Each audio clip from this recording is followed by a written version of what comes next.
Good morning everybody. अभी तक हमने मैटर सराउंडिंग एस हमारे चारों ओर के पदार्थ इस चैप्टर में मैटर की क्लासिफिकेशन पदार्थ का वर्गीकरण पढ़ लिया था। भौतिक आधार पर तीन तरह के होते हैं, केमिकली यानी रासायनिक आधार पर, एलिमेंट मिक्सचर कंपाउंड अलग अलग तरह के होते हैं। उसके बाद हम पढ़ते हैं effect of temperature on matter, तापमान का पदार्थ की अवस्था पर क्या प्रभाव पड़ता है। एक बात पीछे आपको बताई गई थी कि जो अलग अलग प्रकार के मैटर हैं, अलग अलग प्रकार के पदार्थ हैं, उनके कणों की व्यवस्था भी अलग अलग होती है। सॉलिड में कण बिल्कुल नजदीक होते हैं, बंद होते हैं पूरे। लिक्विड के पार्टिकल थोड़े से दूर होते हैं, उनके कणों के बीच थोड़ी सी दूरी होती है। और गैस के पार्टिकल में बहुत ज्यादा दूरी होती है, तभी तो गैस जितना स्थान मिले उतने को ही घेर लेती है। अब अगर हमारे पास सॉलिड पदार्थ है, एक बात याद रखना सबसे पहले कि जो पार्टिकल्स ऑफ मैटर हैं, पदार्थ के कण हैं, वो हमेशा गतिशील रहते हैं, हमेशा गति करते हैं।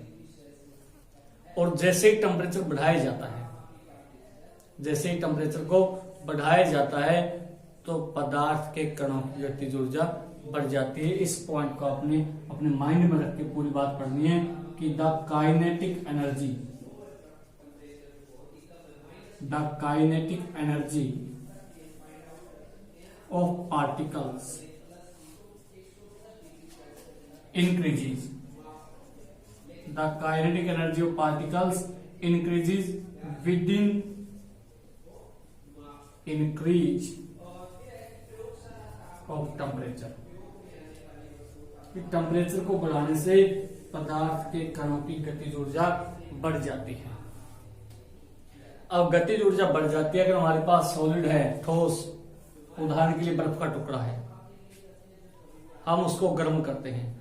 गर्म करने का मतलब उसके कणों की गतिज ऊर्जा बढ़ जाती है। बढ़ जाने से वो थोड़े थोड़े दूर दूर चले जाते हैं और दूर होते होते वो लिक्विड बन जाता है। लिक्विड बनने का कारण क्या होता है? कोई ठोस द्रव कैसे बनता है?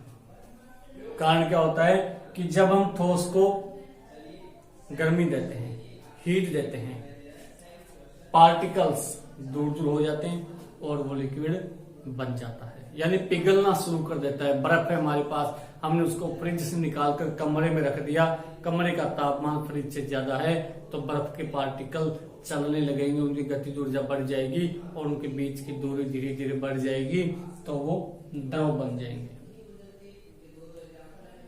ये प्रोसेस होता है मेल्टिंग, पिघलना,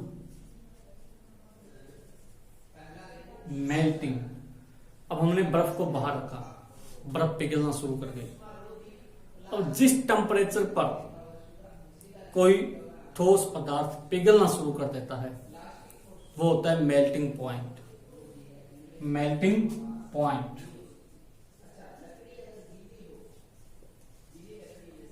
मेल्टिंग पॉइंट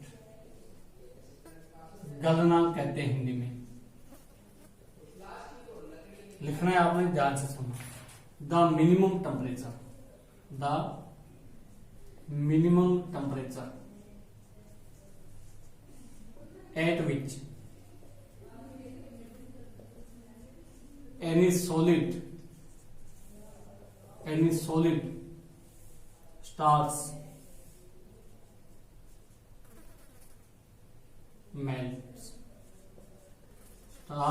melting।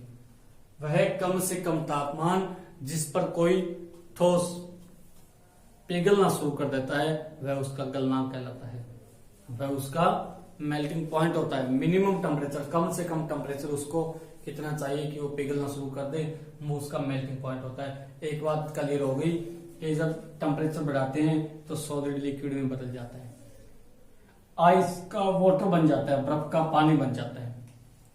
अब हमने बर्फ का पानी बना लिया, अब उस पानी का टेम्परेचर दोबारा बढ़ाएंगे। अगर इसको भी हीट दें, हम गर्म करें, इसको भी हीट दे दें, इसके नीचे कोई जलती हुई वस्तु रख दें, तो पीछे क्या था, सॉलिड के पार्टिकल थोड़े थोड़े दूर हो गए, वो लिक्विड बन गया।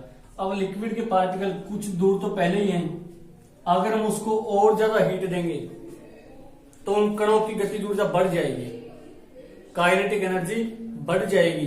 बढ़ने का प्रभाव क्या होगा कि वो और ज्यादा दूर हो जाएंगे, और लिक्विड के पार्टिकल अगर और ज्यादा दूर हो जाए तो वो गैस में चले जाते हैं। अब गैस में चले गए यानी उनके पार्टिकल के बीच की दूरी बहुत ज्यादा हो गई, वेपर बन गए। वेपर का मतलब होता है वाष्प। वाष्प कब बनेगा? जब ये लिक्विड उबलना शुरू कर देगा। जब ये लिक्विड उबलना शुरू कर देगा तो उसके वाष्प बन करके उड़ जाएंगे, गैस बन जाएगी। तो सॉलिड का टेम्परेचर बढ़ाएं, लिक्विड बन जाता है। लिक्विड का टेम्परेचर बढ़ाएं, गैस बन जाती है। बर्फ से पानी बन जाता है गर्म करने पर, और पानी को गर्म करने पर वाष्प बन जाते हैं। और जिस टेम्परेचर पर वाष्प यानी वेपर बनना शुरू होते हैं वो होता है बॉइलिंग पॉइंट। वो होता है बॉइलिंग पॉइंट। ये स्टेटमेंट यूज करेंगे। द मिनिमम टेम्परेचर, वह कम से कम तापमान, एट विच, जिस पर, any liquid, the minimum temperature at which liquid starts boiling, यानी वह तापमान जिस पर कोई द्रव उबलना शुरू कर देता है उस द्रव का क्वथनांक कहलाता है, बॉइलिंग पॉइंट कहलाता है। तो समझ गए इस बात को कि अगर हीट दें तो हम मैटर की स्टेट को, पदार्थ की अवस्था को बदल सकते हैं। गर्म करने पर आइस को वाटर में, सॉलिड को लिक्विड में, और वाटर को वेपर में, लिक्विड को गैस में बदल सकते हैं। और ये दोनों टर्म हमारे पास मेल्टिंग पॉइंट और बॉइलिंग पॉइंट कहलाते हैं। अब इसके बाद अगले लेक्चर में पढ़ेंगे कि अगर टेम्परेचर कम कर दें, टेम्परेचर घटा दिया जाए तो पदार्थ की अवस्था पर क्या परिवर्तन पड़ता है, क्या प्रभाव पड़ता है। ये बातें अगले में पढ़ेंगे। धन्यवाद।